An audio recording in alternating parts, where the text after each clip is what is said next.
Assalamualaikum warahmatullahi wabarakatuh.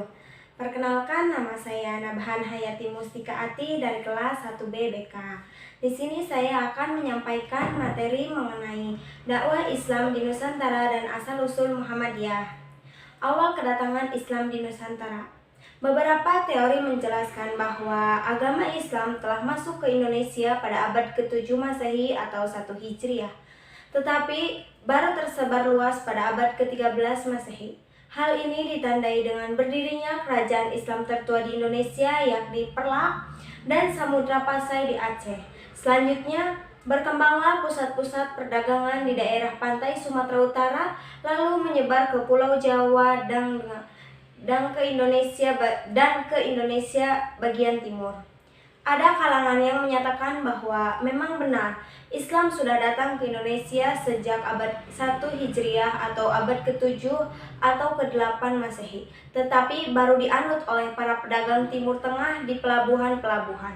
Barulah Islam masuk secara besar-besaran dan mempunyai kekuatan politik pada abad ke-13 Masehi dengan berdirinya kerajaan Samudra Pasai.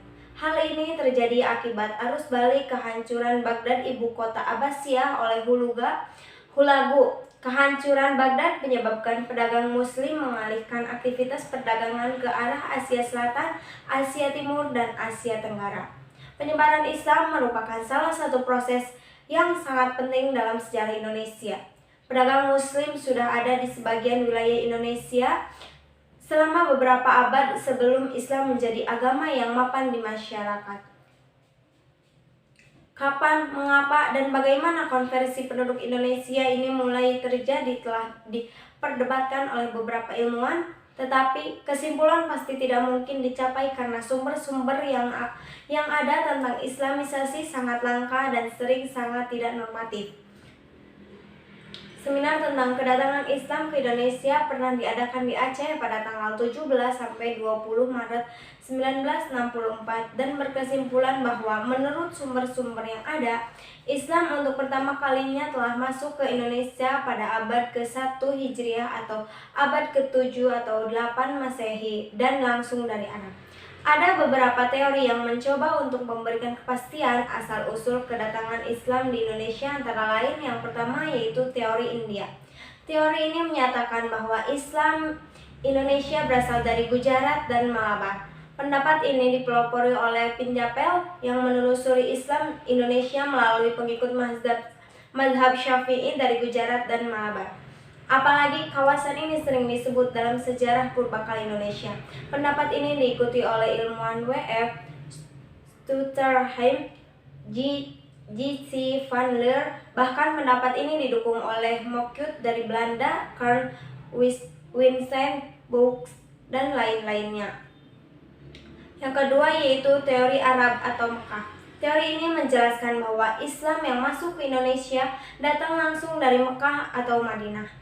Waktu kedatangannya pada awal abad ke-7 Masehi, pada awal abad Hijriah, bahkan pada masa Khulafaur Rasyidin pemerintah, Islam sudah masuk ekspedisinya ke Nusantara. Teori Mekah berpendapat bahwa Islam masuk ke Indonesia pada abad ke-7 Masehi dan pembawaannya berasal dari Arab Mesir. Adapun teori yang menyatakan Islam Indonesia berasal dari Arab pertama kali dilontarkan oleh Crawford dan Kaiser, kemudian diikuti oleh Neyman, De Hollander, dan Crawford menyatakan bahwa Islam Indonesia berasal dari Mesir dengan alasan bahwa Mesir menganut mazhab Syafi'i. Hollander berpendapat Islam Indonesia berasal dari Hadramut juga dengan alasan negeri ini menganut mazhab Syafi'i. Sedangkan Feth hanya menyebutkan bahwa Islam Indonesia dibawa oleh orang-orang Arab tanpa menyebutkan tempat asal. Di Indonesia, pendapat ini dipopulerkan oleh Hamka. Teori yang dikembangkan Hamka ini mendapat perhatian dan pembenaran dalam seminar-seminar yang membahas sejarah masuknya Islam di Indonesia, baik nasional maupun lokal. Selanjutnya, teori Persia. Teori ini dikemukakan oleh I.A.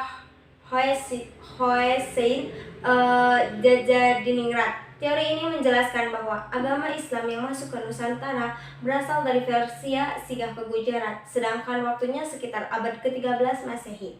Pandangan teori ini berbeda dengan teori Gujarat dan Mekah. Teori ini menitik beratkan tinjauannya pada kebudayaan yang hidup di kalangan masyarakat Islam Indonesia yang dirasakan memiliki persamaan dengan Persia. Persamaan tersebut diantaranya adalah peringatan 10 Muharram atau Asyura sebagai hari peringatan Syiah atas syahidnya Husain. Peringatan ini berbentuk pembuatan bubur syura. Di Minangkabau, bulan Muharram disebut bulan Hasan Husain. Di Sumatera Tengah sebelah barat disebut bulan Tabut dan diperingati dengan mengarak keranda Husain untuk dilemparkan ke sungai. Keranda tersebut disebut tabut, diambil dari bahasa Arab. Yang selanjutnya adanya kesamaan ajaran antara Syekh Siti Jenar dengan ajaran Sufi Al-Halaj. Sekalipun Al-Halaj telah meninggal pada 310 Hijriah, tetapi ajarannya berkembang terus dalam bentuk puisi, sehingga memungkinkan Syekh Siti Jenar yang hidup pada abad ke-16 dapat mempelajarinya. Selanjutnya, penggunaan istilah bahasa Iran dalam sistem mengeja huruf Arab. Untuk tanda-tanda bunyi harokat di Nisan maka Malik As-Saleh dan maka Malik Ibrahim di Gresik dipesan dari Gujarat.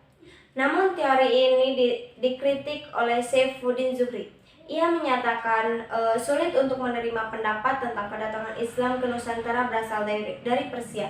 Alasannya, bila kita berpedoman pada masuknya Islam ke Nusantara pada abad ke-7, hal ini berarti terjadi pada masa kekuasaan Khalifah Umayyah. Nah, saat itu kepemimpinan Islam di bidang politik, ekonomi, kebudayaan berada di tangan bangsa Arab. Sedangkan pusat pergerakan Islam berkisar di Mekah, Madinah, Damaskus, dan Baghdad. Jadi belum mungkin Persia menduduki kepemimpinannya dunia Islam menurut Zuhri. Selanjutnya ada teori Cina. Nah, Islam di Cina banyak mendapat pengaruh dari Persia yang kemudian dikenal dengan bangsa Hui. Seiring dengan perkembangan perdagangan dan alur jalur sutra, sangat memungkinkan terjadi interaksi antara pedagang Cina Muslim dengan pedagang Nusantara. Seorang musafir Cina yang bernama I Chang pada tahun 671 telah melakukan perjalanan dari Kanton menuju Moyana dan lain sebagainya. Pendapat ini mengatakan bahwa agama Islam dibawa dari Cina oleh pedagang Muslim Cina yang bermadhab Sunni Syafi'i, yaitu madhab yang umum dianut oleh bangsa-bangsa Muslim.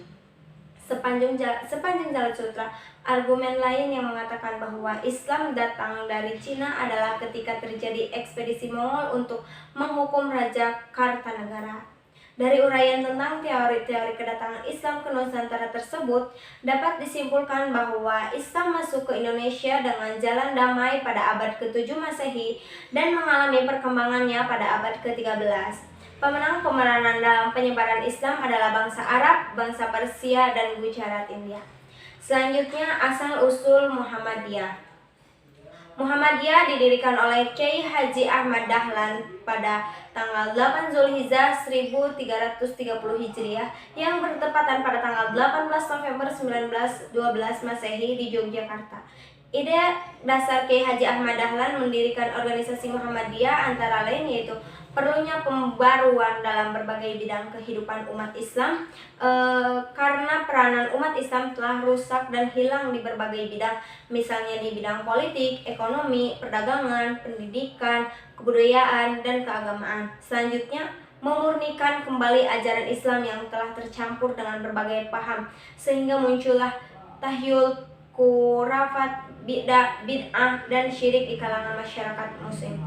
Selanjutnya, mempertahankan generasi Islam di masa kini dan mendatang karena derasnya arus kristenisasi di Indonesia dan mengembalikan citra Islam di kalangan pemuda dan remaja serta pelajar karena derasnya informasi dan kebudayaan barat yang masuk ke Indonesia telah mempengaruhi kepribadian umat Islam. Persyarikatan ini merupakan produk modernasi yang juga menjadi organisasi terbesar di Indonesia. Organisasi ini telah berdiri sebelum Indonesia merdeka dan mempunyai andil besar dalam usaha kemerdekaan negara Indonesia. Nah, dalam pembentukannya Muhammadiyah banyak merefleksi merefleksikan dirinya pada Al-Quran.